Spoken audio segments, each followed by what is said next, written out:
Hello बच्चों, कैसे हैं आप सब। आज मैं पाठ 1 चांद का कुर्ता कविता की व्याख्या करूंगी। इस कविता के रचयिता हैं श्री रामधारी सिंह दिनकर जी। तो चलिए बच्चों, आज आपको ये कविता ध्यान से सुननी है और समझनी है।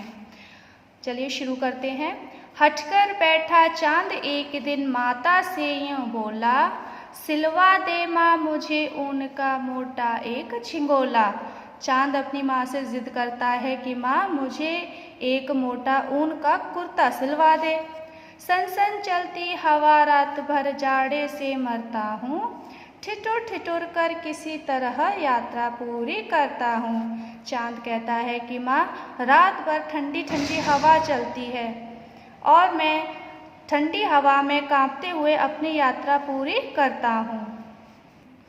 बच्चे की सुन बात कहा माता ने, अरे सलोने कुशल करें भगवान लगे ना तुझको जादू टोने।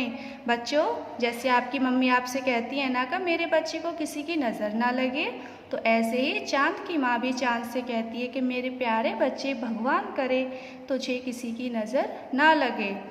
जाड़े की तो बात ठीक है पर मैं तो डरती हूँ, एक माप में कभी नहीं तुमको देखा करती हूँ।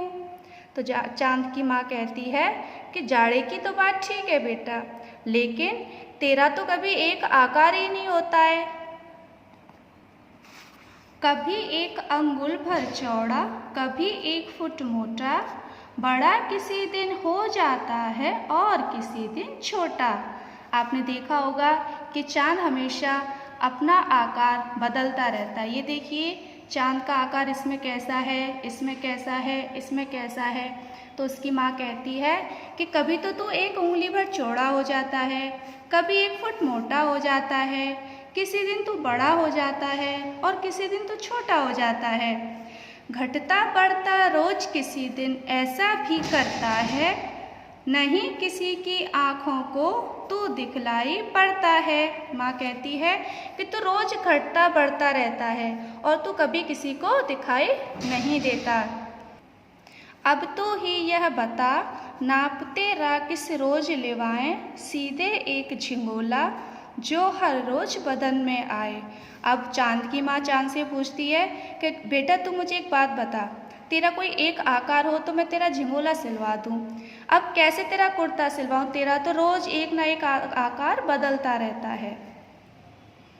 तो बच्चों, ये थी हमारी कविता चांद का कुर्ता की व्याख्या। अब आपको एक होमवर्क मिलेगा। आपका होमवर्क है आपको ये कविता अच्छे से याद करनी है और हाव भाव सहित इस कविता को रिकॉर्ड करना है और उसकी वीडियो बनाकर व्हाट्सएप ग्रुप पर भेजना है। ओके बच्चों, बाय।